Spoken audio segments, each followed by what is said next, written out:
One of the most controversial topics comes to destructive capacity, and in this regard is Dragon Ball. Hey guys, it's Atari, I'm back, and today I'm just doing a slight, somewhat venting yet also an informing video in regards to busting again. But this is called Destructive Capacity Part B. How strong is Goku for real? Well, you see, with Dragon Ball you have to use a bit of headcanon. First, let's get Goku out of the way.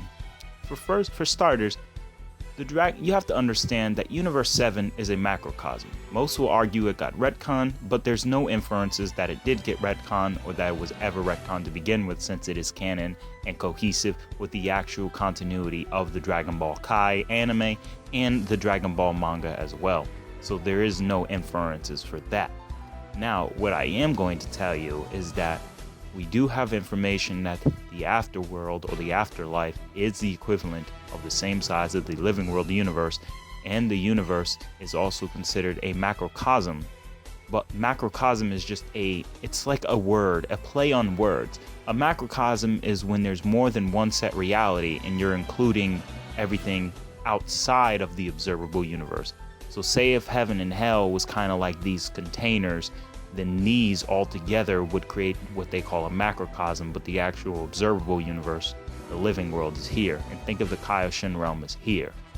Of course, Toriyama's map looks a lot different, but this is just to make things a little bit more simplistic for the sake of expediency in the audience, so you guys can understand.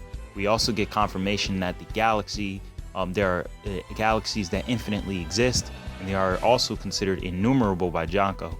Now this just means you can't find a actual countable number for them, and you know, as a space pilot who's been all over the universe per se, or at least the Milky Way for the most part, we can guarantee he's definitely seen a lot and he should know a lot about the universe. But as far as we're concerned, there is implication that, you know, it's basically infinite. I mean, souls and spirits don't ever stop being created, so it kind of makes sense that there's an infinite amount of souls in heaven. Or more, there's a finite number, but the amount of people who die is also going to be unlimited, of course. And that's not only the only thing we have for Dragon Ball, it's just that every other universe, even from here, you can actually scale these to be about 2 universes apart. So if you have 2 infinite macrocosms, then what's the real space between these? Now, of course, they look like they're finite because, you know, through the artist representation, this is how it has to be represented. It's the same thing as time and space being represented, because time and space are actually linked together if you actually do study some of the real world cosmology. It's called space-time. Now, most of the things in space is affected by time, and you know, for the most part, time is also a concept. It can't actually be perceived. So when you have the author creating a world of void where it has no time or space, it's an artist's representation, because they actually can't really fathom what it would look like without it. Even similar cases in DC as when the Great Void outside of the source wall, or where the rest of the source resides at, you see just a white space, because that's the only way they can, like, the artist can represent, you know, a place without space and time. And you know, it all comes down to artist representation, because when Zeno destroyed the quote-unquote timeline, you've seen the space and like, how can Goku and Trunks go back?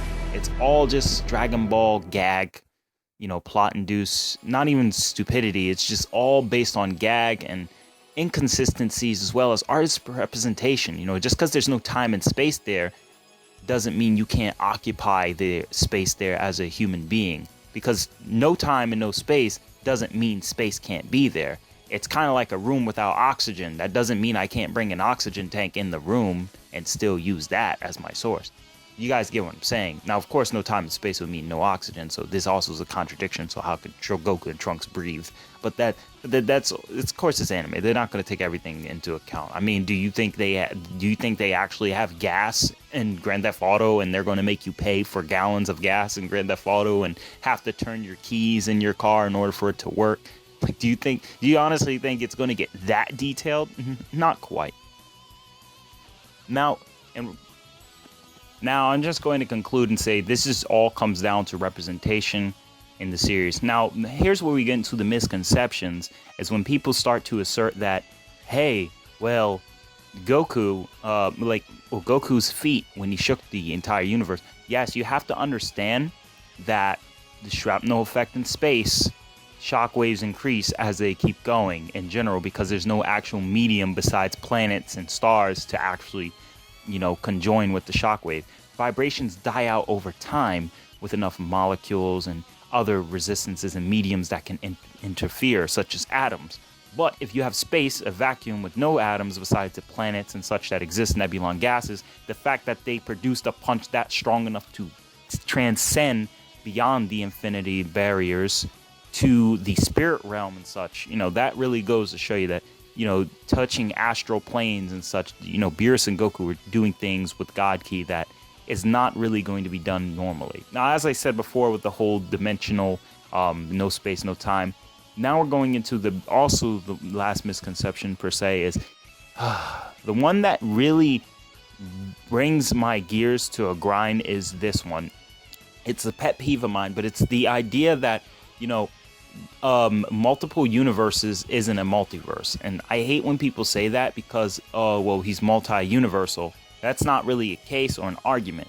Macroversal or macrocosmic just means you're destroying a set amount of universe sizes, dimensions, and realms contained in one finite, or one infinite or finite, depending on the variables, type of reality known as the universe. It has its own time, because I'm pretty sure the time in Universe 7 isn't the same time in the other universes, because this room of spirit of time is only conjoined with the reality of the Universe 7.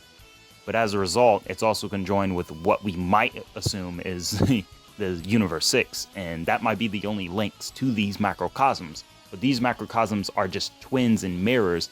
They're not actually, existing within one another. So, in the last regard to this actual macrocosmic universe ordeal, is what I'm trying to tell you guys is it's a multiple universes conjoined into one called a macrocosm, which creates one universe. Technically, it is one universe, but at the end of the day, its universe is much bigger than our observable, of course. So you have to really take things into face value, into consideration. This isn't just your average universe level feat. This is, of course, of a multi-universal feat and arguably multiversal. Now, of course, they're not spaced out into separate realities, so it isn't technically multiversal. That is what makes it not multiversal. But when you take into consideration the multipliers that stack on top of his Super Saiyan form, which was already matching his Super Saiyan God form, and considering Blue and Kaioken and all these other multipliers and factors, you would get an attack potency. If you don't know what attack potency is, I recommend watching my last video and when I go into details about attack potency and power scaling. But again, as I said, in attack potency, he would definitely be in the realms of multiversal. Now, it is a misconception that infinite universes equal a multiverse. That's not true at all. No, in fact, a multiverse, when you take all the conjoined multiverses and put them into one, you get a metaverse or a super universe. Multiversal is also just a theory. What a lot of people don't understand is actual scientists coined the term to be concluded to be a theory. Many universities and studies have not actually went into detail about the official existences of multiverses per se, or there hasn't been any evidence to showcase. That's why it's a bunch of just nothing but a bunch of hypotheses and theories.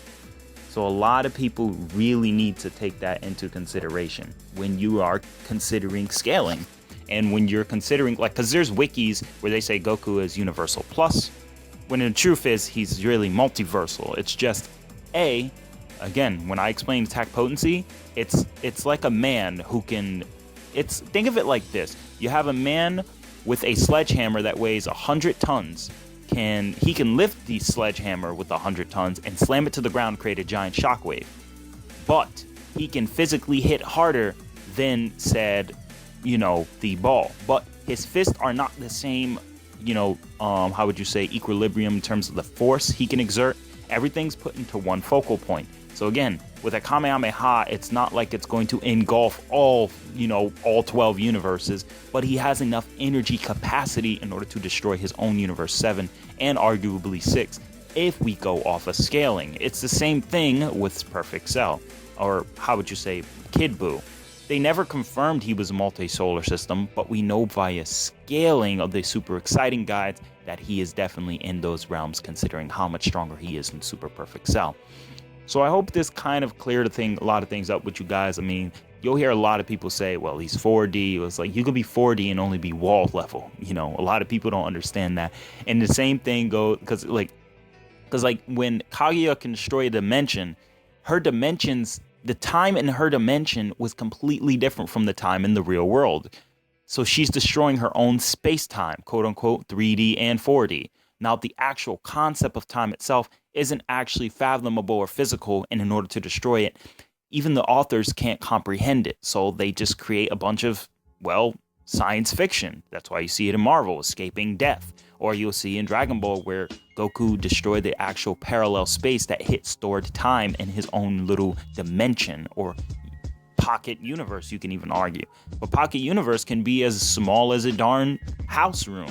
Because you guys got to remember, universe is just a set reality outside of its own laws, like laws that aren't obeyed by the same. So in reality, it's very hard to it's very hard to talk about this topic. I mean, since we got confirmation from Bulma that it's not a timeline, it's more of a parallel world, then technically that is also part of the multiverse. And since Zamasu destroyed, well, if you go off of the manga's implication and off of the anime, as it's inferred in the anime as well, then Zamasu not only destroyed or was threatening a timeline, but was threatening another timeline and another present, meaning Zamasu was multiversal B tier, and C, and then B, he was also A tier multiversal because he was threatening another multiverse of a whole nother parallel reality. Do you get what I mean? Because if the actual parallel universe has its own 12 universes and its own Xeno, well, Zamasu was starting to threaten and leak his energy into another world, threatening another multiverse. And that is arguably that is complex multiversal, because it's going into a more complex form of a multiverse, not just the basic multiverse that exists in the 3D and 4-dimensional realm, but going into parallels. This is what makes him 5D. But a lot of people are going to say, well, it's Dragon Ball, they can't be that strong, they won't accept it. But again, that is the issue with many fans, is that they don't actually understand what string mechanics are. They get this assertion that, well, multiple universes isn't a multiverse unless it's infinite universes. No, it's called multiversal and attack potency, because he has the ability to transcend his energy to infinite levels, or transcend his energy enough to destroy a set realm many times over than what he was before. Because if he's at least at low ball 4,000 times stronger than his Super Saiyan God form, then come on now. Oh wait, especially with Kaioken times 10 and his Zenkais added to that. If he's that much stronger than he was when he threatened the universe and was fighting with a power capable of destroying the universe, as implied by the narrator, Whis, and the Grand Kai, then it's very obvious that this series is implying these guys are really powerful. And Toriyama's not really thinking about it like, oh, I'm trying to compete with Marvel or anything. But no, it's just, you have to take things into face value like that. Just because you have a 6-dimensional being, that doesn't automatically mean they're going to have the same level of destructive capacity as Son Goku, who has 4,000 times the max energy capacity and able to destroy the universe. And this is actually a very low ball number, because remember, Goku absorbed the God essence in his base form. I can go into it, but I've already went into how strong Super Saiyan God technically could be, and it's a number that we really don't have a cap on. We just have speculation, but we know at bare minimum it is at least 4,000 times stronger. If you questioning about the math, I will be more than happy to write out a small paragraph in the comment section below or in the description, so that you can read it yourself and understand a little bit more. Sorry, this video was a little bit more lengthier than usual, but that's because I have to keep stressing the idea that, look, what have we learned, guys? We learned that Goku is stronger than he seemed. We learned that Zamasu is technically, by definition, he is complex multiversal, because, again, he's threatening 2 different parallels of their own multiverses, i.e. 12 universe, 24 universes, again. Because if he wasn't threatening the entire multiverse, why would Xeno find it necessary to destroy all of life that existed there? That would be very superfluous. Come on now. He's a child, but he's not retarded. He's dumb and naive, but he's not incompetent. He has a reason. But either way, it's all speculation at the end of the day. Like Toyotaru said, anything you add into the series is from yourself, most likely. But anyway, guys, I don't want this to stretch out any longer, but thank you guys for watching. Give a like, a thumbs up, subscribe if you're looking for more content that gets in a little bit more detailed and reaches the taboo, things that people don't want to say.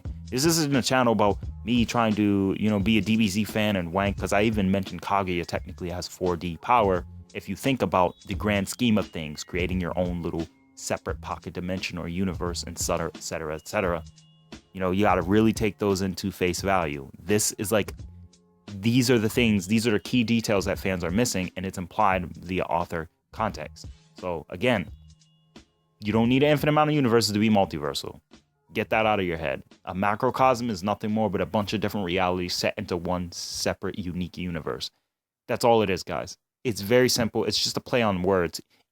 And my last thing is, even in the Marvel, they call it the super multiverse. It's not even called the metaverse or ultraverse. Tribunal is just super multiversal, technically, because multiverse in general, there's no omniverse. An omniverse is just a compilation of all the multiverses and set realities in existence in one point, just like the quote-unquote 10th dimensional theory, which I'll leave a link in the description below so you can get a little bit more understanding in terms of string mechanics and the dimensional space and the 10th dimension. Of course, there are many different string theories, but I hope this touched up on the very basics, especially with the Dragon Ball lore and the misconceptions throughout the anime-based community, especially during, the VBC, the versus battle community. But my last statement, take care, guys. Atari out.